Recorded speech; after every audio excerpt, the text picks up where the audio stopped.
Hello everyone, myself Ketan Bhavsar, Assistant Professor in LJ Engineering College, Ahmedabad.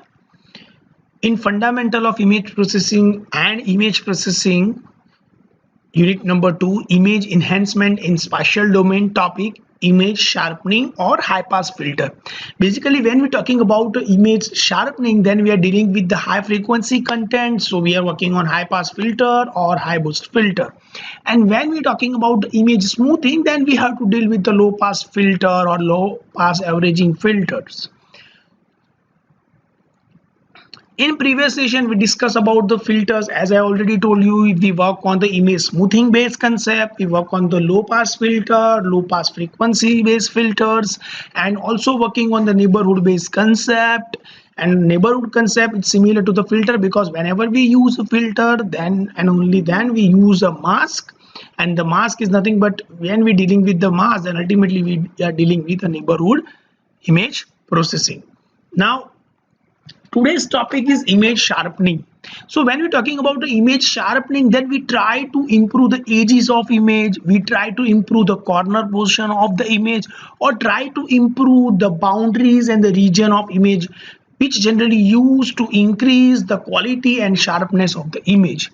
And for that particular region, we are dealing with a high pass content. Sharpening based filter. So to highlighting the fine detail or to enhance the blurred details. See, whenever you capture the image, the image can be blurred because of the movement of your smartphone, or object can be move.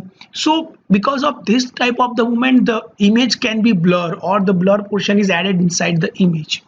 So for removing this type of the content, we use the image sharpening filter or sharpening filter for removing the blur content. And with help of the sharpening filter, we try to enhance the quality of image. May also create artifacts or amplify the noises, background, and also dealing with the frequency based content. So as you can see there, here we can see a simple diagram of image sharpening, that we are taking the original image from the left hand side, apply the high pass filter, and with high pass filter we convert the data into normalization forms in terms of zeros and ones. And also we are taking a directly normalization, and we are convert the data into 0 and 1, and after applying the summation and of the summation, we again convert your data into denormalization to convert our range from 0 to 255 again, because our actual image in terms of the gray, or it can be a color, so we have to convert the data into the 20 to 255, and after that we are getting the sharpened image. So with help of this type of the content, we try to improve the quality of image as maximum as possible. Now the types, categories of a sharpening filter. There are the different types of category when we are dealing with a sharpening filter. It's basically high pass filter and high boost filter. When we are dealing with the high pass filter, so what is high pass filter? First of all, the question arises in our mind. The high pass filter can be used to make an image appear sharper.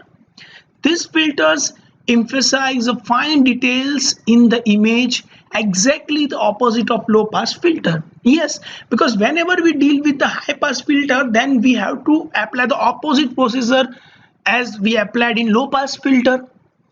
And as we improve the sharp image, when we are dealing or we are working on the edges, and with help of this aging, we are getting the better result, and better outcome can be achieved using the high pass corners or high pass filter. High pass filtering work in exactly the same way as the low pass filter. It just use a different convolution kernel. Yes, when we are dealing with the low pass filter, then we have a kernel matrix, and that kernel matrix is totally opposite when we are working with the high pass filtering, because high pass filtering is totally opposite as a low pass filter. In an example below, notice the minus sign for the adjustment pixels. If there is no change in intensity, nothing happens.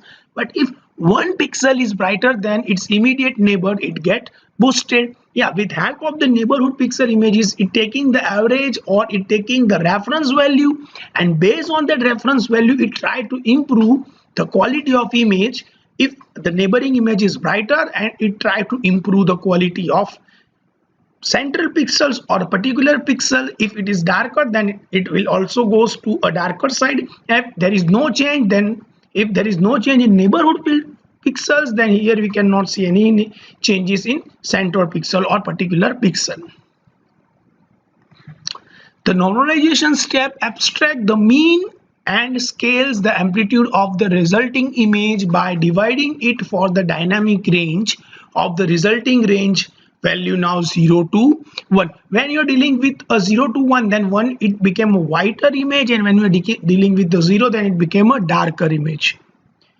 For the sharpening to be visible, the sharpened and original image must then be displayed using the same set of the gray level value. Definitely we have to deal with the same gray level value, because whenever we deal with the gray level value, it is ultimately working on a specific resolution image, or it can work on specific content which is low resoluted.